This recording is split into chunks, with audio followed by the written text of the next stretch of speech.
I'm very happy to welcome our first speaker. And well, we have in general, the order is that we go from north to the south. We have some exemptions because some of our speakers have other commitments today. Now it's my pleasure to invite Davide Astiaso Garcia from the Italian Wind Energy Association. And yeah, Italy is, of course, one of the big markets in Europe, also on a global scale. And I'm very happy to have you, Davide, here presenting us the status of wind power in Italy. I think I can already mention that Italy, which will also be co-hosting with us our major event in some time to come. Davide, I'm happy to have you here with us. The floor is yours. Yes, thank you, Stefan, for your kind words. And yeah, I'm happy to try in about 10 minutes to present the situation, the current situation in Italy about wind energy development. And yes, I'm the Secretary General of the Italian Wind Energy Association. I prepared some few slides, maybe with some numbers that could be interested for the audience. I try to okay, to share my screen. Okay. So I think that the starting point is, of course, for Italy, but for all the other member states, the targets our governments defined in the National Energy and Climate Plan for 2030 and for the middle steps. Of course, this is the situation for Italy as regard the electric renewables. So as you can see, if the wind is together with photovoltaic technology are the two main technologies that should increase more than twice, 3 times for the PV, more or less twice for the wind, in order to reach our 2030 targets. As regard the wind in particular, we have now less than 11 gigawatt of installed wind power in our country. The targets are 19.3 gigawatts at 2030.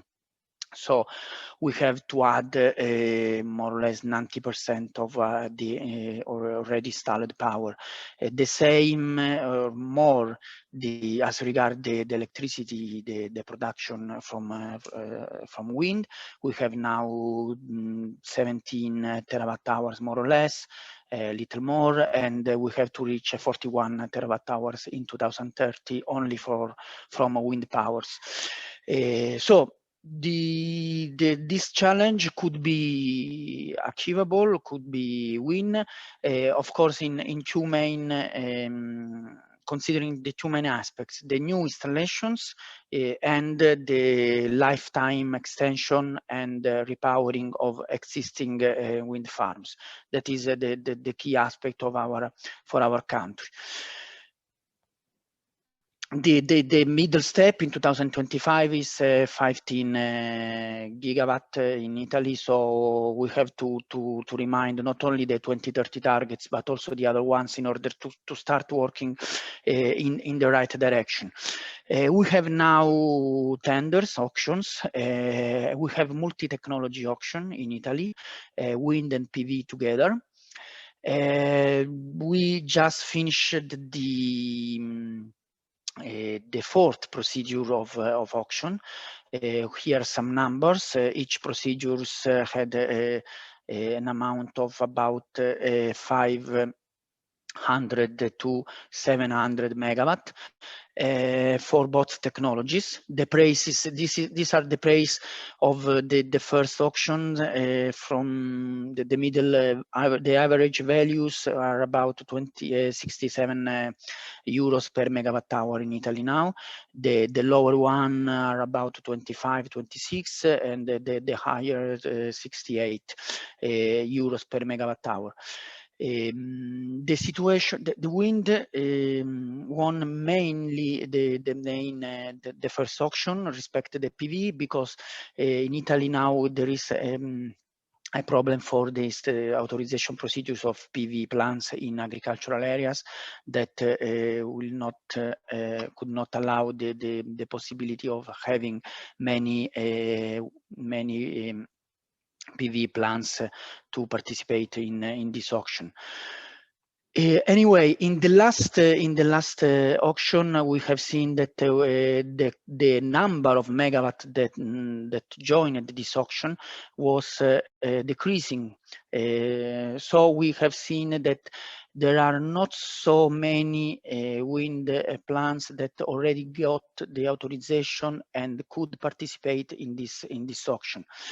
So this is one of the critical points that I will consider also in the last slide of my presentation. Of course, another possibility we are considering in Italy after the auction is the long-term power purchase agreements between the wind operators and the other counterparters.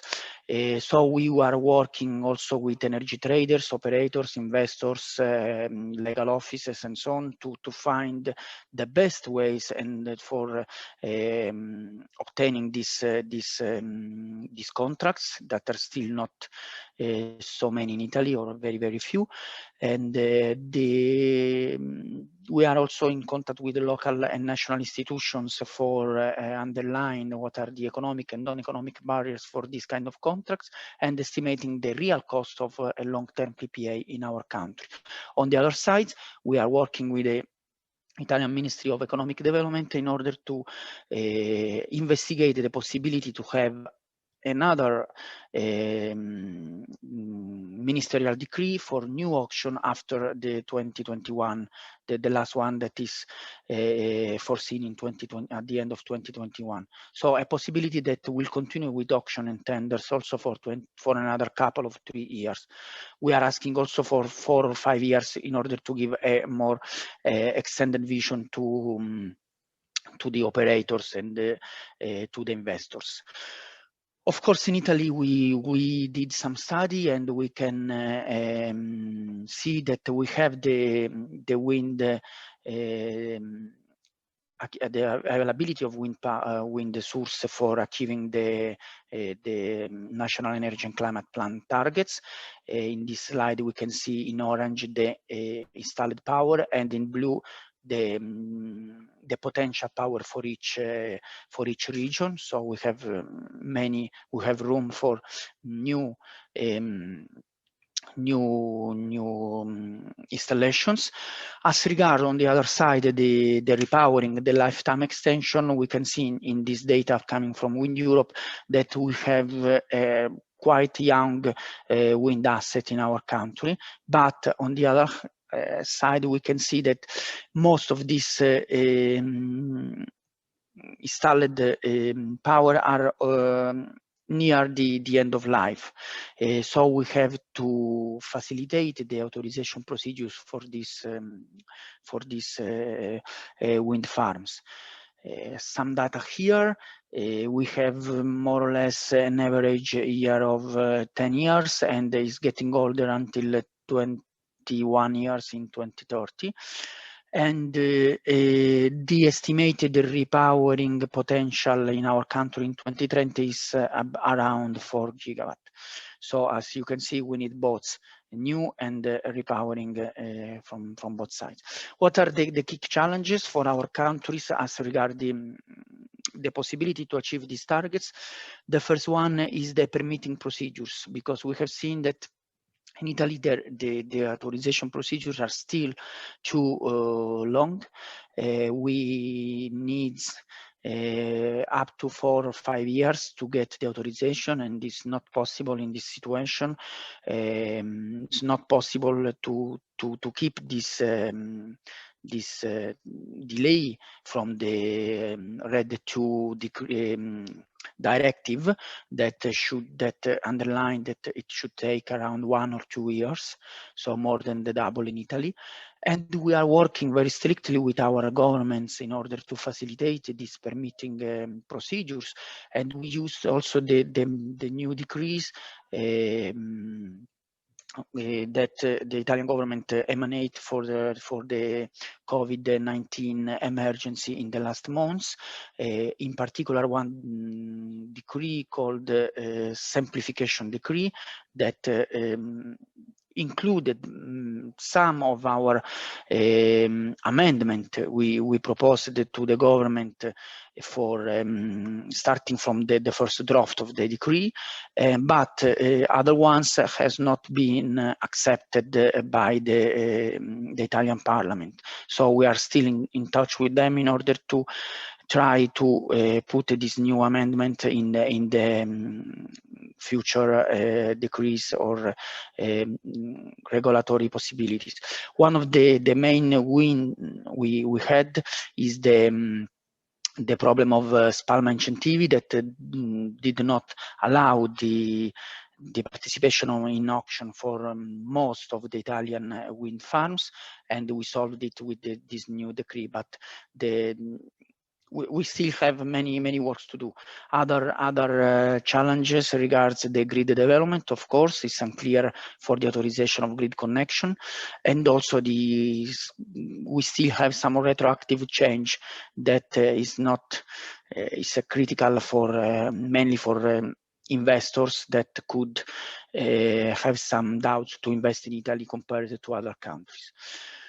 Last but not least, the burden sharing, between state and regions is still a critical aspect, because we have many differences from a region to another one in our country, and the main problem is with the Ministry of Cultural Heritage, that is in Italy is divided into local superintendents of architectural heritage and the landscape, and this one have a big power locally, a big power to decide if the wind, the authorization procedures should be accepted or not, and they are very strictly in the last years. So we are working to facilitate the relationships with them, and of course the conclusions are coming back to my introduction. If in our country we want to achieve the targets that have not decided by ANEV, by us, but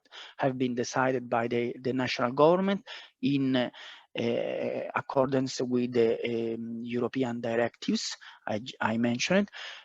So our government, our local and national institutions should help the investors to really go to this direction, and mainly solving these problems of delay and authorization procedures.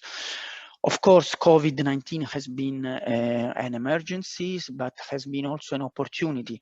Some of these opportunities have been accepted from in our country for as regard the wind farms. Of course, other ones are still under discussion, and I hope we can have good news soon from here to the end of 2020. On the other hand, my last point regards what we are doing for solving the health and safety problems in operation and maintenance in the wind energy sector in Italy, and we are working very strictly with many companies that are our members and have a very high expertise on these topics. So we are trying to facilitate the development of our sector without problems for the health and safety of the employees that works in the wind energy operation and maintenance procedures. Thank you very much. I think it's all from our country. Yeah, excellent. Thanks a lot, Davide. I think that was indeed very interesting to hear from you. The results of the auctions that you're mentioning, interesting to see that obviously this is getting a pattern in some countries that they are undersubscribed. So there's obviously a few things that need to be fixed around that. That's something that I think we should watch and see and compare experience in the different parts of the world. And then if I may ask you directly now, you said that you are in permanent contact with your government regarding extending deadlines, etc., for wind farms installations. that implies that there will be some delays, although no, not less activities. Is that right? Yes, yes, we asked for some delay from postponing both the authorization procedures, both the auctions deadline, in order to facilitate the operators to be in line with the rules, but on the other hand, to have some more time according with the lockdown we had, and also the situation now is quite critical in our as in many other European states. So in that case, yes, we received many additional time, both for the auctions and both for presenting all the documents for the authorization. The problem is the time they need for answering, for saying yes or not for the authorization of the new wind farms. Would you see any direct impact? Like our Chinese colleagues last week told us that although they will install more than ever before, but there are some challenges with supply chain, in particular international. He mentioned that there's some products that they get from Europe, for example, or they had some challenges to keep up with what they actually need. Do you have any such technical or other technical impacts? No, as far as we have seen, no, we managed I think we did a good work also with the operators, the technical parts of the wind sector, and we reached more or less the very high penetration during the lockdown in March and April. So I think it was like an experiment of what we'll have in the Green Deal in 2030, where we had to reach 20-25% of penetration, renewable penetration coming from renewables in the electric sector, because also the consumption has been decreased significantly in that in those months. So yeah, no, we didn't find many criticalities in this sector. Yes. Good, thank you. Thank you. I think that was an excellent first presentation, which gives us already a good idea of what happens in one of the major markets. There is a very focused question on what's the status of offshore wind in Italy, from Oliver from the German Export Promotion Agency. Davide, would you like briefly to respond to that? Yeah, very quick. The national plan in Italy target for offshore wind is 900 megawatt at 2030. Many operators are interested now and are presenting some projects. The main ones are one in Sardinia, one in Sicily, a couple in Emilia-Romagna in the Adriatic Sea. All of these projects are bigger than 200 megawatt each, and we are waiting for a new decree for the new renewables, including offshore wind. As far as we know, the offshore this decree will include, because it's still not published, they will include only 150 megawatt for offshore wind, but with a higher amount of euros per megawatt hour. So our idea is to decrease the price because we have room for decrease the price and implement the number of megawatt. And of course, we are speaking on floating offshore wind for our seas mainly. Okay. Well, thank you for that additional information.